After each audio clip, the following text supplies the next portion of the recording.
Emisija Kultura u podne emituje se svakog četvrtka na YouTube kanalu Kulturnog centra Nikola Đurković, naš današnji gost Bojan Peko Minić.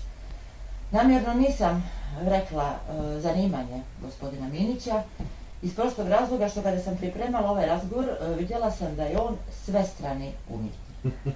Pa da li se slažete sa takvom najavom? Dobar dan i dobrodošli prije svega. Dobar dan, bolje vas našao i hvala. Pa ima me pomalo u svemu. Negdje malo više svojom voljom, negdje malo manje, ali pokušao sam se u dosta stvari. Prvo ću pitati ono što je najmanje poznato. Odakle vi u glumi?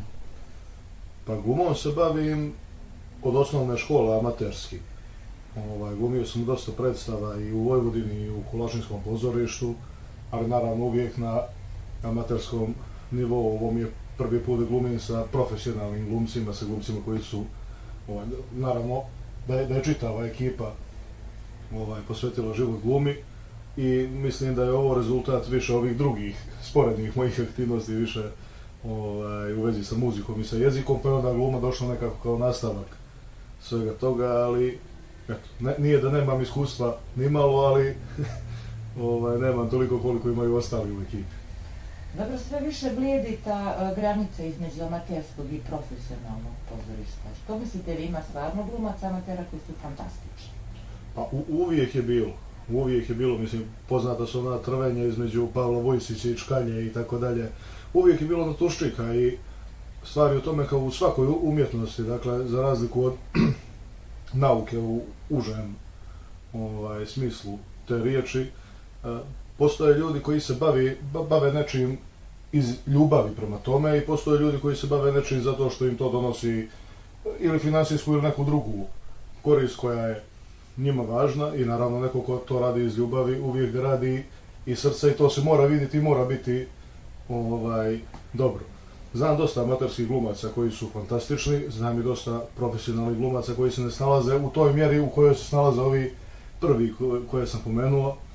Tako da, vjerovatno je to razlog zbog kojeg malo blijedi ta granica. Međutim, vidio sam sad kako smo počeli da radimo Ifigeniju, da postoji dosta trikova i da postoji dosta toga što ljudi koji su školovani za glumu znaju, a što mi amateri tek treba da naučimo od njih. Tako da, jasna je granica, ali naravno ne znači da će po pravilu profesionalni glumac biti bolji nego poneki amater. Antički teatar. Koliko je on vama, da kažem, poznat? Pošto kad god pominjamo antički teatar, malo ljudi zna priče o antici. Slabo se, što se tiče školstva i ta antika se slabo u posljednje vrijeme izučava u školama. Vi ste profesor književnosti, je li tako? Profesor jezika, ali naravno imao sam predmete iz književnosti i u suštini nekako velika je razlika između onoga što je recimo učila i moja generacija i u osnovnoj i u srednjoj, a u srednjoj malo manje, i onoga što uče recimo generacije koje su 10 godina mlađe od nas, ali ne samo u vezi s tim što smo učili, nego na što smo bili upućeni mimo toga, jer mi smo ipak generacije koje su među posljednjima prije interneta i nismo imali toliko opcija da se bavimo raznim istraživanjima koja su danas dostupna, kojima se mladi danas ne bave. Mi smo imali stripove, imali smo povremeno taj neki crtani ili film, imali smo školu pored toga. Ali su recimo i stripovi bili koncipirani tako da smo mi iz njih mogli da, ko je čitao recimo Dylan Doga, on je morao negdje da naiđe i na Zevsa, i na Maje i Azteke, i na razne geografske, istorijske i druge pojmove i onda se neko zainteresuje pa smo imali 1000 zašto, 1000 zato, dječje sve znanje i tako te stvari. Tako da ja sam recimo još kao dijete obožavao mitologiju i grčku i slovensku i svaku drugu.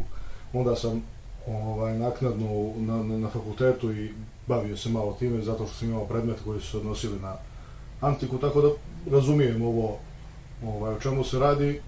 Vidjeli smo da recimo ljudi koji su gledali Ifigeniju u Kolašinu i u Bijelom polju i za koje je mene iskreno bilo strah kako će oni dočekati tu predstavu, naročito ako ne znaju šta je zapravo antika, pri čemu je ova naša verzija prilagođena modernom stanju, kako će reagovati, ali razumjeli su i to je važno, razumjeli su te odnose, razumjeli su sve.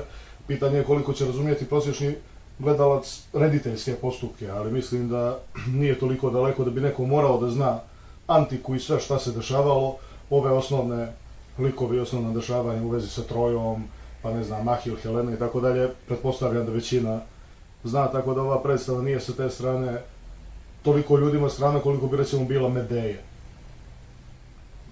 Radili ste i muziku za ovu predstavu? Da, pa... Je li ovo jedina ili ste i ranije imali tih iskustva? Ovo je prvi put da radim muziku, ne samo za predstavu, nego da prvi put radim muziku po narudžbini. Da mi neko kaže sad treba da se odsvira to i to, ali to je upravo bio ovaj razlog, kako sam rekao, da na zadnja vrata nekako uđem u glumačku podjelu, jer prvo kad sam se čuo sa rediteljem Zoranom, dogovor je bio da se napravi muzika. Ja sam to iskomponovao nešto na klaviru, nešto na gitari, misleći da će to da se snimi i da se onda pušta kao ranije što sam gledao na predstavama. Međutim, ispostavilo se da treba da ja sve vrijeme sviram, da sam na sceni, onda između toga imam neke replike, neke radnje i tako dalje i proširili su u svakom slučaju iskustvo koje nisam imao do sada. Interesantno, sigurno. Izuzetno interesantno.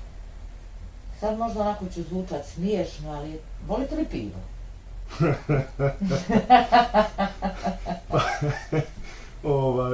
Volim.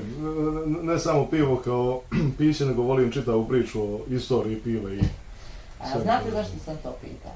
Možete li pretpostaviti? Mogu da pretpostavim zbog kolekcije. Kolekcije, jeste.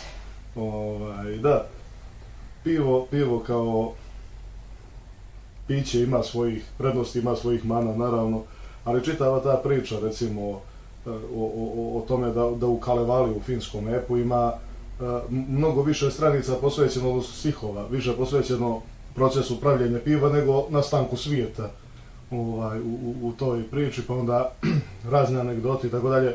Objavljeno je dosta i knjiga koje se odnose uglavnom na pivu i anegdote sa pivom i tako dalje. Sve to ima jednu širu priču, jednu širu... Pa ste preko toga došli na ideju? Preko toga sam došao na ideju, zapravo prvo se desilo da sam imao 1, 2, 3 čaše koje su mi se svidjele, pa je onda to postalo 30, pa 300 i tako dalje, sad već imam preko 1000 različitih čaša pivskih iz čitavog svijeta i negdje preko 300-400 flaša različitih i planiram, evo, blizu će biti realizacija tog projekta da napravim pivski muzej u Podgorici gdje će ljudi moći da dođu da pročitaju ponešto o pivu, da pogledaju te čaše, tu čitavu kolekciju, jer pivo, dakle, ima i zanimljive, recimo, reklame, ima filmove, ima dosta citata o pivu i tako dalje, tako da nije nešto što treba posmatrati samo na nivou tečnosti koja se... Meni je bilo interesantna sama ta činjenica da ste napravili izložbu od kolekcije pivskih čaša i flaša. Je li to baš samo ideja vezano za toliko reklama o pivu ili zato što volite pivo ili zato što ste naprosto svestrani umjetnik pa vam je to druga ideja? Spojili lijepo i korisno. Ima od svega toga pomalo. Meni je zanimljivo bilo da naučim, recimo, da ova piva koja mi najčešće srijećemo, koja se nalaze u lokalima i prodavnicama, da su to mlađa piva koja postoje tek nekoliko stotina godina, za razliku od starih piva koja postoje 1000 godina i koja se danas ponovo prave čak i u Crnoj Gori u zanatskim malim pivarama. I velika je razlika, jedna se prave na jednoj temperaturi, druga na drugoj, imaju potpuno različit ukus, različito se serviraju, jednostavno nekako ima, primjer radi Indian Pale Ale, pivo koje je pravljeno prije nego što su se pronašli svi ovi moreuzi i tako dalje, kad se moralo oko Afrike ići do Indije, koje je napravljeno s namjerom da traje malo duže. I to malo duže je bilo recimo mjesec dana. Mi sad imamo lagere koji traju godinama, a nemaju ni približno takav ukus kakav imaju ova druga piva. I onda sam malo krenuo da čitam o tome i onda mi je sve nekako dobijalo svoje mjesto i značenje, da postoji posebna čaša iz koje se pije posebno pivo, hoće li biti zakrivljena kao unutra pa na zadnje nepce da baca ili na zadnji dio jezika ili na usnu i tako dalje. Svako pivo ima svoju čašu, ima svoj ukus, priču, pravljeno od pšenice, od, ne znam, prepečenog žita i tako dalje. da nije isto crno i tamno pivo. Mislim, toliko se može o tome pričati i to me je malo zainteresovalo i povuklo, da kad nekome objašnjavam da kažem, sad ova čaša je za to i to pivo koje je tako i tako i... A da li ta kolekcija može, recimo da kažem, pod navodnice šeta po Crnoj Gori? Koliko vam može da se prilagodi ambijentu galerije neke? To je dosta... Jer bilo bi sigurno interesantno da šira populacija to vidi. To je problematično. Kolašin, prije sam pomenuo da je sredina koja me na razne načine iznenađuje. Dosta često. Prepoznao je recimo prije nekoliko godina tu kolekciju kao nešto što bi moglo biti izloženo u muzeju. Kao jedna stalna postavka, zapravo ne stalna, nego privremena postavka, ali na više dana. I mi smo to izložili. Od moje kuće do tog muzeja ima možda kilometar nepun. I polomili smo 5 čaša noseći od moje kuće do tamo. Tako da bi vjerojatno bio problem, pri čemu recimo u okolnim državama je to dosta razvijenije. Ja ne znam da ima još neko u Crnoj Gori koji ima toliku kolekciju, ali recimo u Srbiji postoje ljudi koji imaju po 2-3 hiljade, 5 hiljada i više čaša, u Hrvatskoj također. I oni recimo prave u vrijeme kada su ovi beer festovi i tako dalje, prave baš kao male galerije u kojima se sve to može vidjeti. Oni to prenose, naravno to je pakovanje koje zahtijeva mnogo više vremena, mnogo veća prevozna sredstva i tako dalje, ne može se tako lako to ostvariti, ali tehnički pretpostavljam ako bi bilo mnogo interesovanja da bi se moglo napraviti nešto što bi podrazumijevalo da su u raznim dijelovima Crne Gore sve to vidi, ali mislim da je za sad sigurnija opcija ovo što sam namislio da se to stavi u jedan prostor. Nije Crna Gora tolika da se ne može doći, po me namjera i merak da vidi sve to. Frontman grupe Rudolf. Jest, malo se bavim i tim. Pa mislim malo više. Pa muzika ima različite oblike. Jedno je ovo što radim za predstavu, drugo je kad sviram sam u lokalu ili sa prijateljima i tako dalje, a bend je posebna priča, to je nešto što i ja tek otkrivam. A zašto baš Rudolf? Pa nas iz Kolašina zovu Irvasima. I onda je... Što bi mi rekli Ošad i Montanja. Tako je. I onda nam je logično bilo, ranije smo se zvali Katarza, to je bio kolašinski bend u koji sam ja naknadno došao, ali smo otkrili da postoji već jedna Katarza u Bosni, jedna Katarza u Srbiji, jedna u Hrvatskoj, zapravo najmanje po jedna, bilo ih je i više. Tako da smo odlučili da promijenimo ime, jer u međuvremenu se desilo da je dio nas prešao u Podgoricu ili u Nikšić i tako dalje, dio je ostao u Kolašinu. Morali smo nekako da promijenimo sastav benda i samim tim morao se promijeniti i naziv. Promijenili smo i koncept, prije toga smo samo svirali, sad je već trebalo da se snime albumi i tako dalje. I onda je bilo kao, ajde da predložimo imena, predložili smo nekoliko. Rudolf je meni palo na pamet kao zašto ne, kad smo već Irvasi. Zvučno je, može da se, jer imamo neke pjesme koje su iz engleskog govornog područja. Oni će bolje to razumjeti nego da se nazovemo, ne znam kako, i eto, to je presudilo. Koju vrstu muzike svirate? Pa, ponajviše blues i rock. Ima tu malo i ska, malo reggae, malo, čak i neke pjesme vuku na neki pop rock, ali većinom blues i hard rock. Recite mi, ova protekla godina koju je nažalost obilježila nesretna korona, da tako kažem, šta ste radili? Ipak su ti umjetnici bili najviše hendikepirani, čini mi se, po pitanju nekog posla, ili možda ste se usavršavali ili imali neke ideje? Istina je da je to nažalost bilo tako, nekako, kad smo svi bili zatvoreni po kućama i kad se ograničilo kretanje i aktivnosti sve koje su se nekada podrazumijevale, svi smo se okrenuli muzici, ne muzici, nego umjetnosti uopšte. Neko je slušao albume, neko je gledao filmove, serije, čak su i teatri puštali predstave koje su inače bile, da kažem, ograničene na publiku koja dolazi u teatar, ali su snimljene, kasnije su puštani kao snimci i svi smo se okrenuli umjetnosti, nekako smo svi shvatili da nam je to ono što nam je nužno u takvim vremenima, ali umjetnost najviše ispaštala u svemu ovome. Naravno, bilo je mnogo drugih grana koje su ispaštale u jednom dijelu, ali Umjetnici su bili čak često bez nekog opipljivog razloga ili objašnjivog ili nečega što može normalan mozak da pojmi, kao recimo zabrana puštanja uopšte tihe muzike u lokalima i tako. Ja razumijem da je nekad recimo mogao veći nivo glasnije muzike, dakle da natjera nekoga da govori glasnije pa da širi bacili i tako dalje, ali se bacili ne šire samo na taj način, to prije svega. Drugo, ne znam kako bi smetala lagana pozadinska muzika. Uglavnom, zabranjena je muzika u lokalima, zabranjene su svirke, zabranjene su predstave, pa su poslije dozvoljene za ograničeno gledalište, pa recimo sad je dozvoljena muzika, ali je zabranjeno publici da igra i da pjeva, i mislim to su zaista smiješne stvari koje ja, eto kažem, ne mogu da razumijem. Vi kao svestrani mladi umjetnik, sigurno sam da imate neke planove.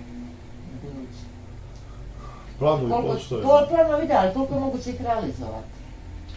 Pa mi smo odlučili da sada, pošto je neizvjesno koliko ćemo moći da nastavimo sa živim izvođenjem muzike i tako dalje, u kojem obimu i koliko često, za koliko publike i tako dalje, hoće li biti festivala, odlučili smo da se pozabavimo onim što nam je promicalo ovih godina dok smo svirali. Potpuno smo zapostavili ovaj dio koji se tiče studija i snimanja. Tako da smo se sad okrenuli snimanju drugog albuma, a umeđu vremenu ako bude nekih nastupa, bude. Što se predstava tiče, za sad mi je Ifigenija jedini projekat. Inače, ranijih godina sam skoro svake godine bio u nekoj predstavi, ali već posljednje 2-3 malo to teže ide, jer jedna od mana svestranosti je što svaki od tih hobija i svaka od tih zanimacija zahtijeva neko vrijeme i onda ne može se čovjek ni obavezati da sve to ispuni. Ja uvijek volim za kraj da pitam svog gosta, pa ću pitati vas, ko je Bojan Pekominić? Ne znam kako bih dao kratak odgovor na to pitanje. U suštini,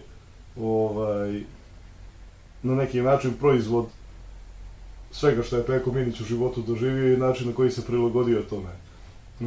Nije to u suštini ništa što se ne može sresti i po Crnoj Gori i šire. Znam dosta ljudi koji se bave različitim hobijima, pritom su uspješni u nekim granama koje, da kažemo, život znače, koje donose hljeb i tako dalje. Tako da ne vidim da je potrebno neko šire objašnjenje. Uglavnom, u suštini, tip sam koji voli da uzme od života to što mu se pruža i sasvim sam zadovoljan svime što ugrabim. Ne treba mi mnogo preko toga. Hvala vam što ste nam bili gost. Hvala vam. Bila je ovo još jedna emisija Kulturnog centra Kulturom u podne. Moj današnji gost bio je Bojan Pekominić, a ja se nadam da je i vama bilo bar malo interesantno koliko je meni bilo interesantno. Vidimo se.